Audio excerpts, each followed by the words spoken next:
everyone, welcome to Om Brewok Story. Semoga kalian sehat selalu dan diberikan rezeki yang berkah ya. So, kali ini Om akan membahas alur cerita film action Tamil lagi yuk. Film yang berjudul Raja Patai keluaran tahun 2011 ini menceritakan tentang kisah seorang aktor figuran yang punya impian menjadi bintang film terkenal. Tetapi walaupun impiannya menjadi artis, tapi ternyata dia adalah ketua geng preman yang paling ditakuti bahkan oleh mafia ataupun polisi korup. Nah, pada suatu hari ada pejabat korup yang mengusik dirinya. So, mau tahu gimana nih jagoan berewokan menghancurkan politisi korup yang banyak dosa itu? Gas kuy, langsung dah member Om Brewok Story.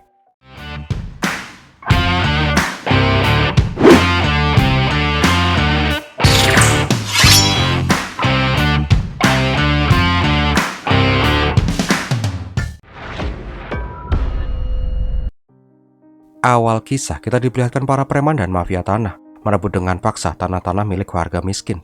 Berbagai macam cara mereka lakukan demi memaksa pemilik tanah untuk menjual tanah mereka dengan harga yang sangat murah. Tak lama diperlihatkan seorang politisi India di Tamil Nadu yang terkenal dengan sifat keibuannya dan sangat dekat dengan rakyatnya yang bernama Aka. Tetapi bangkeknya itu hanyalah kedok semata. Aslinya si Aka lah yang merebut tanah-tanah warga miskin untuk kepentingannya sendiri. Duh, kayaknya Om gak kaget ya. Soalnya dulu tuh pas Om tinggal di negara Konoha pas tetanggaan sama Naruto itu loh, pejabat-pejabatnya kayaknya hampir sama deh bangkainya kayak si Aka ini. Di tempat lain diperlihatkan mas-mas jagoan yang lagi ngamuk mengalahkan para penjahat pakai celurit tapi versi Vrindavan. Pokoknya Anil itu keren banget dah karena bisa ngalahin penjahat nakal. Kok Anil berubah jadi buncit gitu ya? Lah, iki piye sih? Oh alah bangke, cuman syuting toh. Dan yang lebih bangkeknya lagi, si Anil itu cuman figuran. Tadi itu dia cuman lagi halu aja coy. Nah, diceritakan si Anil ini adalah seorang aktor kelas rendahan yang pengen banget jadi bintang Bollywood, Hollywood, Wood. Tetapi apalah daya, dia nggak pernah dapat tawaran penting. Di tempat lainnya lagi, asoy, ada mbak-mbak mandi, mantep nih. Duh, Om kemalah nggak fokus ya. Dah, intinya di sebuah kos-kosan ada cewek manis yang bernama Darsini. Setelah dia selesai mandi, ada keributan di luar kos-kosan antara bapak kos dan preman yang memaksa bapak kos untuk menjual tanahnya. Untungnya pas sudah mau rame-rame, tuh tangan preman gondrong brewoknya langsung dipiting sama jagoan kita. Ya niatnya sih emang buat kelihatan jagoan gitu, soalnya si Anul itu pengen caper sama si Darsini. Intinya si Anul langsung menghajar para preman itu. Nggak lupa gengnya si Anul yang badannya kayak kulkas 2 pintu juga dateng. Bentar, itu Mas Gogon versi India kah? Rambutnya kayak biji mangga. Nah, karena takut sama mas-mas rambut biji mangga, para preman itu pun langsung cabut ketakutan. Beberapa hari kemudian diperlihatkan sebuah perayaan di sebuah kuil. Namun pas lagi asik ikut parade di kuil, ada mas-mas preman yang bernama Sardi ngacung-ngacung gitu. Oh no, di sana no. Ternyata Sardi itu lagi mengincar seorang kakek-kakek tua renta yang udah mau habis expired hidupnya. Melihat tuh kakek-kakek expired pun dibacok sama preman, Anul pun langsung ikut membantu. Bentar, itu rambut kok bisa ungu gitu ya? Bodoh lah. Yang penting gelut.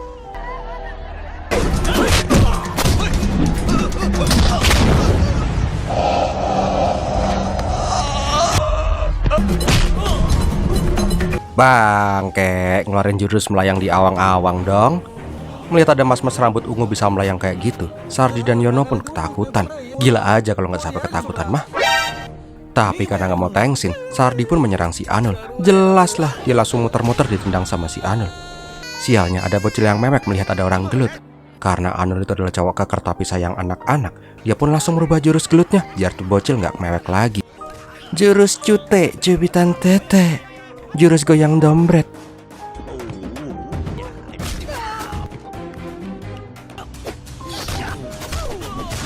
Jurus totok ular kadut, jurus remesan tirit, dan jurus-jurus nyeleneh lainnya.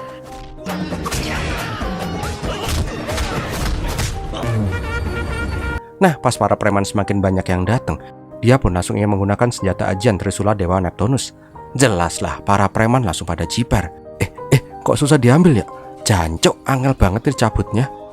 Tapi namanya jagoan kan ya, dia tetap bisa ngalahin tuh para cecoro pakai slow motion lagi. Keren. Setelah ngebukin para preman itu, Anul pun menanyakan kepada kakek itu kenapa mereka mengejar kakek-kakek yang udah mau COD sama malaikat maut. Di sini Daksa akhirnya menceritakan kisahnya. Dahulu kala pas kuda masih gigit besi, dia itu adalah seorang anak yatim piatu miskin. Namun pas remaja, dia bertemu dengan seorang cewek manis yang bernama Laksmini yang kelak akan menjadi istrinya. Dari sedikit demi sedikit, mereka pun bekerja banting tulang sampai memiliki sebuah toko perhiasan besar di kota. Namun karena tidak lupa dengan sejarah kelamnya, Daksa dan Laksmini pun akhirnya membuat sebuah panti asuhan untuk anak-anak terlantar dan yatim piatu. Mereka juga dikaruniai seorang anak cowok yang membuat hidup mereka menjadi lebih berwarna. Bahkan pada saat Laksmini meninggal pun, dia ingin abunya disemayamkan di panti asuhan itu. Tetapi suatu saat negara api menyerang. Anak sematawayang mereka yang bernama Cidambam ingin terjun ke dunia politik. Bangkeknya, sebagai mahar politik, politisi yang bernama Aka meminta Cidambam untuk menyerahkan panti asuhan ayahnya agar bisa dibangun mall, pijat plus sama time zone. Cidambam yang sudah gelap mata akhirnya mengiyakan hal itu. Intinya Cidambam meminta tuh panti asuhan dijual aja, namun Daksa nggak mau karena itu adalah kenangan dirinya dengan Laksmini. Karena hal itulah Daksa pun kabur dan malah dikejar-kejar sama anak buah anaknya yang ingin dia mati biar dapat warisan. Karena Iba mendengar cerita sedih kayak sinetron Indosiar, Anul pun mengajak Daksa untuk tinggal bersama dirinya dan teman-temannya di kos-kosan. Namun si Daksa nggak mau merepotkan si Anul. Wes tombah ikut toh, atau tak gigit lo ini, tak gigit. Di tempat lain, Cidambam dilaporin sama Sardi kalau misi mereka gagal total, langsung panas dingin karena dia udah janji sama Ibu Aka. Bener aja, nih emak-emak jancok malah udah sampai di rumah si Cidambam. Pokoknya dia nggak mau tahu tuh panti asuhan harus cepat digusur karena dia udah dapat investor yang pengen ngebangun panti pijat sama Temzon. Di sini Aka juga memerintahkan anak buahnya untuk mencetak foto Daksa dan menyuruh mereka mencari keberadaan si Daksa biar masalah ini cepat selesai. Di tempat lain diperlihatkan anak buah Anul yang badannya gede-gede itu menanyakan, beneran nih Nul, kakak itu mau kita tanggung? FYI, si Anul itu adalah ketua geng dari para aktor-aktor stuntman. Intinya mereka itu nyewa satu kontrakan untuk tempat tinggal para aktor-aktor figuran dan stuntman gitulah. Kampretnya, pas Anul udah ikhlas ridho menampung kakek Daksa, dikontrakan, Sanmugan malah dengan tengilnya memanfaatkan tuh kakek polos untuk jadi kacung. Disuruh-suruh ini itulah pokoknya. Nah singkat cerita, pas pagi harinya, Anul yang tahu kalau Daksa dijadiin kacung sama si Sanmugan langsung menemuin si om-om kumis itu. Dia bilang kalau tuh kakek orang tajir melintir bro. Gua aja lagi baik-baikin dia biar dia mau ngebiayain kita buat film. Malah lu jadiin kacung di sini. Jelas aja Sanmugan yang gampang dikibulin ini langsung percaya dong dengan si Anul. Siang harinya diperlihatkan Mami dan Gogon ngajak Daksa makan martabak di pinggir jalan. Di sini Mami curhat kalau dia susah banget dapet cewek. Bangkeknya, si kakek Daksa ini langsung ngasih tips dan triks buat deketin cewek. Dan bangkeknya lagi, cara itu pun langsung berhasil coy. Asik. Wah kakek legend ini mah. Nah pas Anul datang, dia juga curhat kalau dia tuh lagi jomblo. Dia tuh naksir cewek yang lagi sikat gigi di loteng, tapi bingung gimana cara ngajak kenalannya. Bangkek 1000 bangkek. Nih kakek Sugiono Vrindavan malah langsung memanggil Darsini sambil bengok-bengok. Karena keributan itu, seluruh kos pada turun. Bahkan Pak Hansip juga ikutan datang. Intinya si Daksa bilang kalau si Darsini itu tadi di loteng lirik-lirik si Anul. Karena terus ditekan, akhirnya si Darsini ngaku. Daripada masalah tambah runyam, kampretnya, abis Darsini ngaku, dia malah langsung pergi ngeloyor begitu aja. Kakek nggak jelas ini emang nih. Nah pas sudah jauh, ternyata itu adalah trik dari Daksa untuk mengetahui si Darsini itu ada rasa apa enggak sama si Anul. Kalau emang tuh cewek nggak ada rasa, pasti dia langsung bilang, nah Jong lu, siapa juga yang mau lirik-lirik mas-mas berewokan melintang kayak gitu. Tapi karena dia mengaku, dah fix no debat, si Darsini itu punya rasa sama si Anul. Karena hal itulah, si Anul punya alasan untuk meminta maaf, dan akhirnya mereka pun berbicara untuk pertama kalinya, semenjak si Anul paling in love dengan si Daksa 3 tahun yang lalu. Nah ketika Anul lagi berjuang hidup dan mati, dikontrakan, si Sanmugam langsung berubah 180 derajat jadi baik banget sama si kakek Sugiono. Tak lama Anul pun pulang. Dia pun langsung sembah sujud karena triknya kakek Daksa itu emang top markotop ampuh weleh-weleh. Di sini Daksa ngasih tips lagi agar si Anul ngajak nonton si Darsini besok minggu. Keesokan harinya Anul udah standby di depan kosnya si Darsini. Nah pas Darsini keluar, jiwa premannya tiba-tiba langsung lenyap. Tetapi karena terus diceng-cengin sama si Daksa, Anul pun memberanikan diri menatap si Darsini. Dia balas senyum. Allah, manis banget senyumnya. Kok malah om yang dedekser ya? Karena udah dapat senyum, Daksa pun langsung menyuruh Anul ngajak tuh cewek nonton. Tapi bangkeknya, nih kakek-kakek kembali teriak-teriak memanggil si Darsini. Melihat ada kakek-kakek nggak jelas, teman-teman Darsini bilang, awas, ada kakek Sugiono, hati-hati. Nggak pakai lama, si Anul langsung ngajak si Darsini untuk nonton. Bangkeknya, si Daksa kembali teriak-teriak dan mengancam si Darsini, awas kalau nggak mau diajak nonton, gua keplak lo. Ingat besok nonton minggu depan. Singkat cerita, pas hari Minggu, si Anul menunggu Darsini di depan bioskop.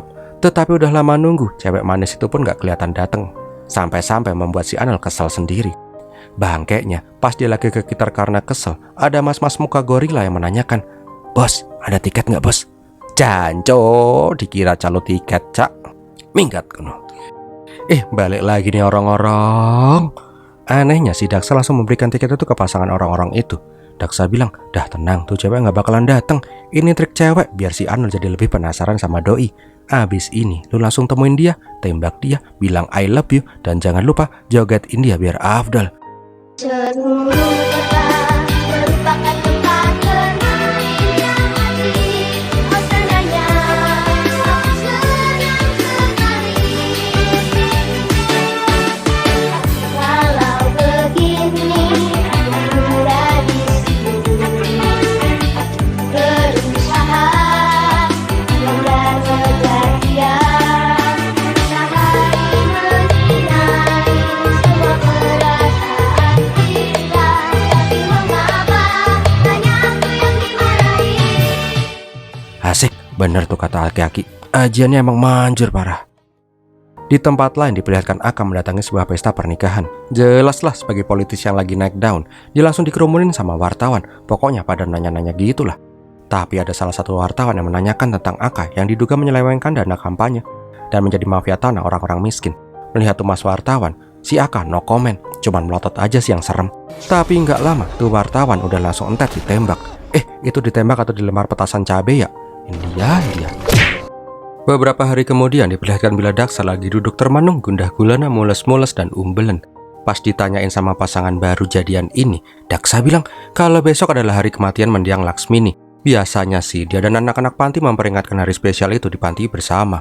Karena mendengar itu, Anul pun mengajak Daksa untuk pulang. Masalahnya, preman-preman yang mengejar dirinya itu loh, adalah biar nanti yang ngurus kek.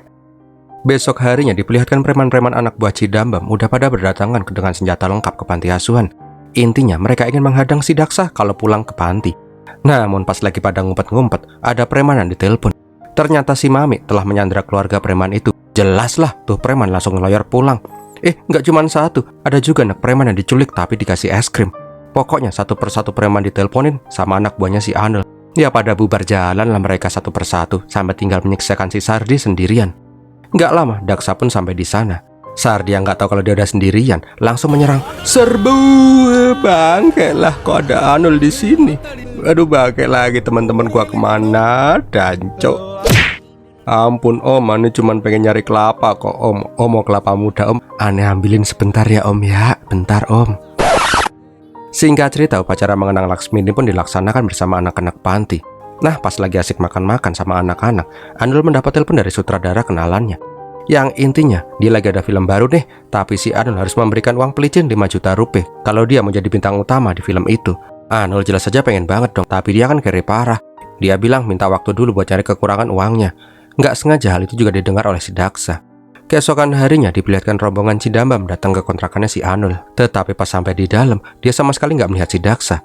Sanmugan bilang kalau si Daksa lagi di lokasi syuting. Ternyata si Anul lagi syuting buat video joget India. Kakek, ingat umur kek, malah godain bule. Oh dasar kakek Sugiono India.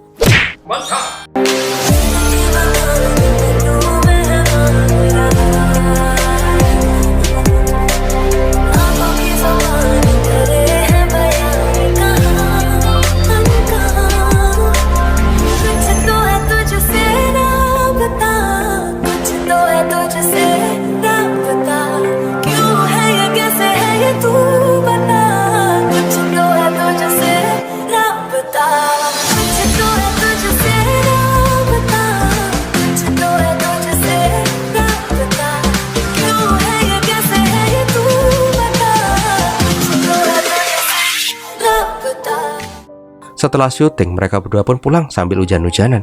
Di sini, Anul menyuruh kakek masuk ke rumah dulu. Dia mau beli cireng kukus dulu sebentar. Tetapi tanpa mereka sadari, Cidambam sudah mengawasi mereka dari kejauhan. Nah, pas Anul lagi mau beli cireng kukus, ada telepon yang mengatakan bila ada yang sedang ingin membunuh Anul dan menculik si Daksa. Tetapi semua itu telah terlambat. Si Anul udah diseruduk dari belakang sampai dia mental. Sedangkan di dalam, ketika si Anul lagi diserang preman, Sanmugan yang nggak tahu diri malah meminta Daksa membiayain film mereka. Lah Daksa bingung dong, uang dari mana? Dia aja numpang sama si Anul kok. Bangkeknya si Sanmugan malah bilang apa yang dibilang si Anul kemarin. Ya sama dikasih bumbu-bumbu juga sih biar dramatis. Intinya si Anul itu cuma pengen duitnya si Daksa, makanya dia menampung si Daksa. Mendengar itu, Daksa pun seperti tersambar petir Zeus. Dia pun mengingat-ingat tentang si Anul yang lagi butuh uang untuk jadi peran utama. Kembali ke jagoan kita yuk. Namanya juga jagoan kan ya, ditabrak mah nggak mempan. Dengan semangat Ultraman, Anul pun langsung mengalahkan para cecunguk-cenguk itu.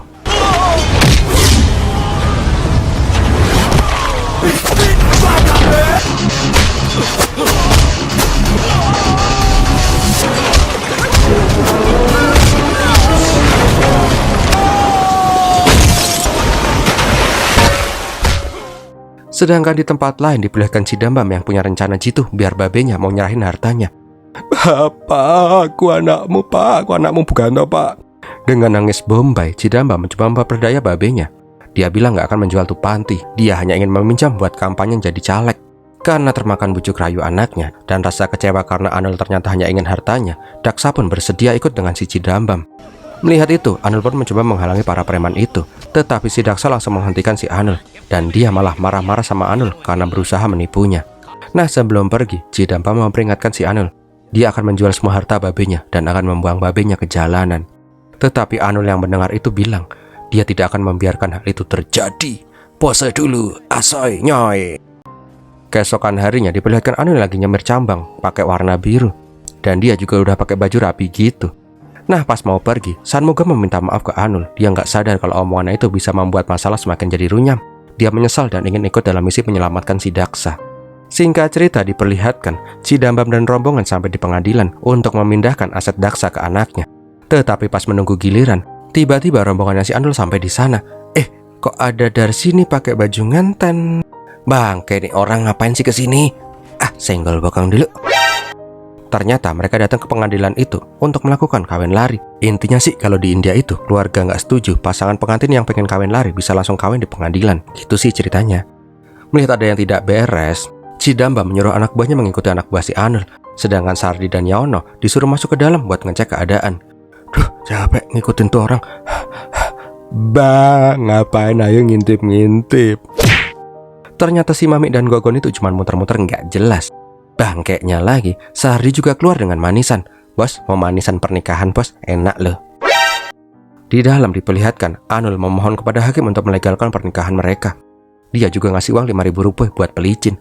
Tapi hakim di India itu kan terkenal dengan anti suapnya kan ya. Bu hakim jelas saja nolak uang 5.000 rupiah itulah. Tapi pas dikasih 10.000 rupiah, nah ini mah gaskoi. Duit siapa juga yang nggak mau. Kok dagu dijepret-jepret? Ternyata itu adalah rencana dari Anul. Dia sengaja menyuap Bu Hakim dan membawa wartawan dan KPK. Ya jelaslah tuh pengadilan langsung digeledah. Alhasil pemindahan aset Daksa di Cidambam pun harus ditunda karena tuh pengadilan sekarang ditutup. Bentar nih, di India kok ada cicik-cicik cantik kayak gitu ya? Duh, om kok jadi meleleh. Sesampainya di rumah, Cidambam ngamuk-ngamuk karena punya anak buah oon semua. Karena ketakutan tadi bawa manisan nganten, Sardi pun langsung kabur. Sialnya, si Aka langsung menghubungi Cidambam. Singkat cerita, pas menjelaskan sumber masalahnya, Aka sudah berhasil membawa Anul dan Sanmugam untuk menemui dirinya. Di sini Aka mengancam agar si Anul nggak macam-macam dengan dirinya. Kalau nggak, Anul akan dibuat jadi pepes. Setelah Anul dibawa pergi, Aka memerintahkan anak buahnya untuk menyulik pacarnya si Anul, biar si Anul sibuk mencari pacarnya dan pemindahan aset berjalan dengan mulus. Malam harinya, si Darsini diculik sama kawanan si Sardi. Untungnya, pas diculik sama preman-preman Oon, HP-nya si Darsini nggak disikat. Jelas lah dia langsung nelpon si Anul dan tinggal kirim Sherlock lah, beres. Nah di dalam si Sardi bilang ke Yono kalau dia tuh merinding bulu jempolnya. Tapi Yono yang sok keras langsung bilang, alah pengecut, coba gue cek keluar. Modar cocote, mental kan, kena tendangan tanpa bayangan. Ya jelas lah namanya jagoan. Si Anul langsung gaplokin para preman dan membebaskan Darsini dengan kerennya. Wah, mending kabur kalau ini mah.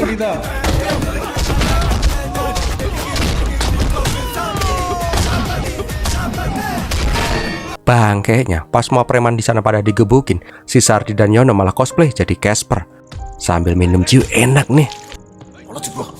Nah, pas Anul dan Darsini mau cabut, Sardi dan Yono ketahuan. Tapi ya udahlah, kasihan dari kemarin digaplokin terus. Akhirnya, jagoan kita bisa menyelamatkan pujaan hatinya. Jogetlah setelah itu. Mau berharap apa lagi dari film India kalau nggak joget?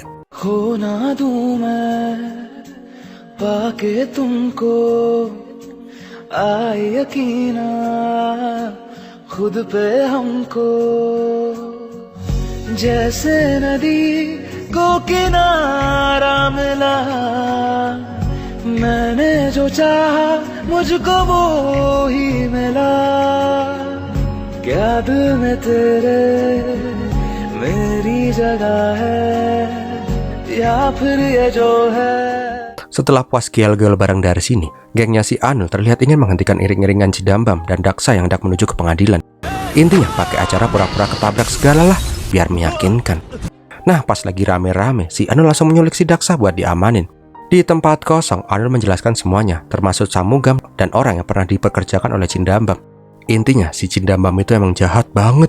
Dia membuang bapaknya ke sawah, ke jalan.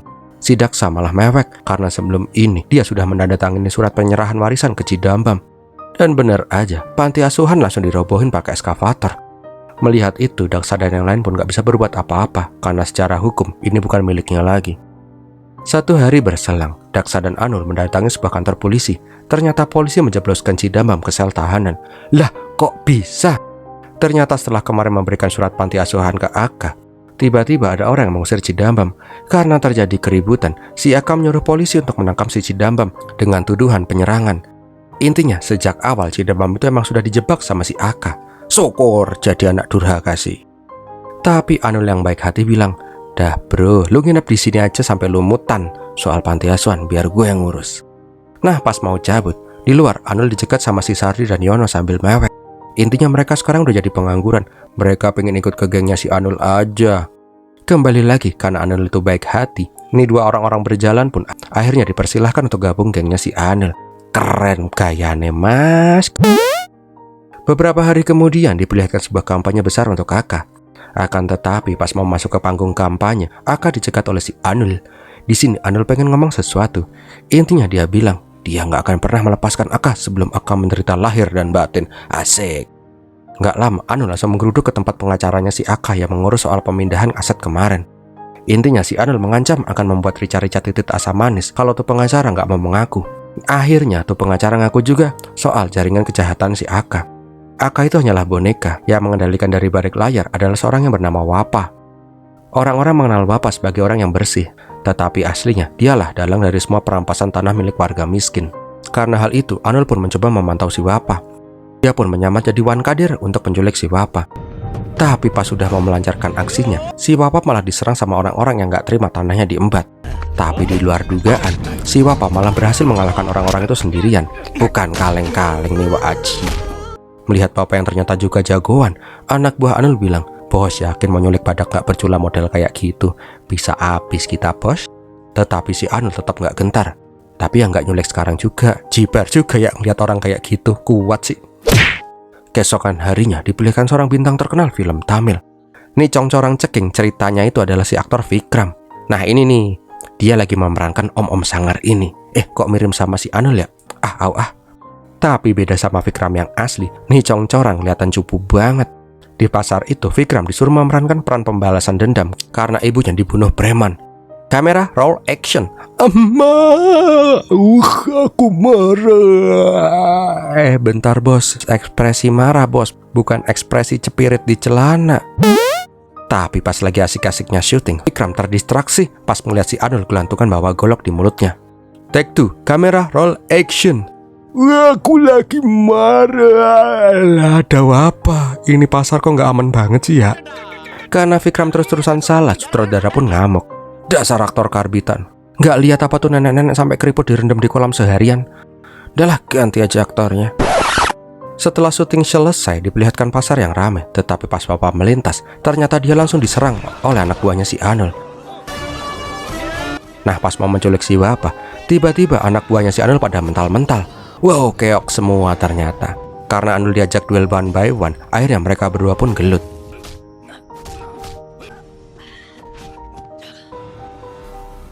Awalnya si Anul kalah, tapi namanya jagoan kan ya, masa kalah. Anul pun mengeluarkan jurus ajian cawat melintang.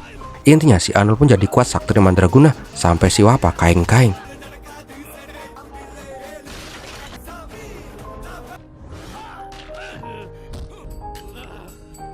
Alhasil Papa pun mental dan langsung ditutupin sama karung goni. Sialnya pas lagi mau cabut, anak buah Papa langsung mengepung Anul dan yang lain dan terjadilah tawuran di sana.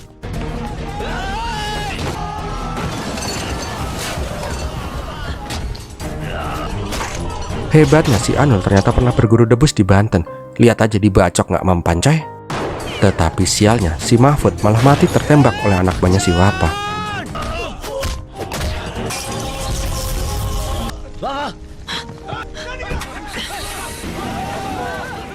Di tempat lain, berita penculikan Wapa pun sampai di telinganya si Aka. Dia pengen Wapa segera ditemukan gimana pun caranya. Soalnya kalau Wapa sampai buka mulut, posisinya pasti tidak akan aman. Tak lama kemudian diperlihatkan anak buah Aka yang langsung menyerang kontrakannya si Anul pakai senjata lengkap. Yah mas, menang gede doang. Keok juga di tangan si Anul cok. Mana dimasukin truk udah kayak kambing mau dikorbanin lagi. Kasian ya nasibmu mas-mas preman.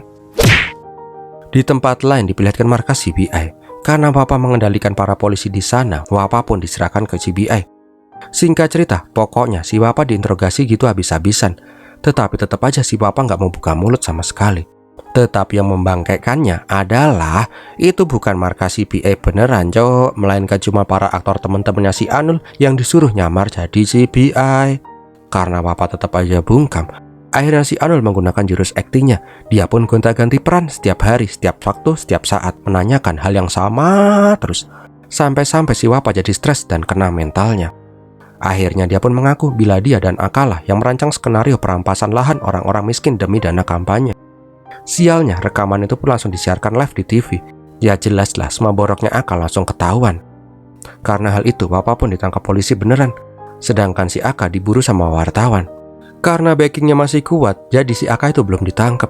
Om tekankan sekali lagi, Aka ini backingnya kuat, bukan karena dia masih punya anak balita.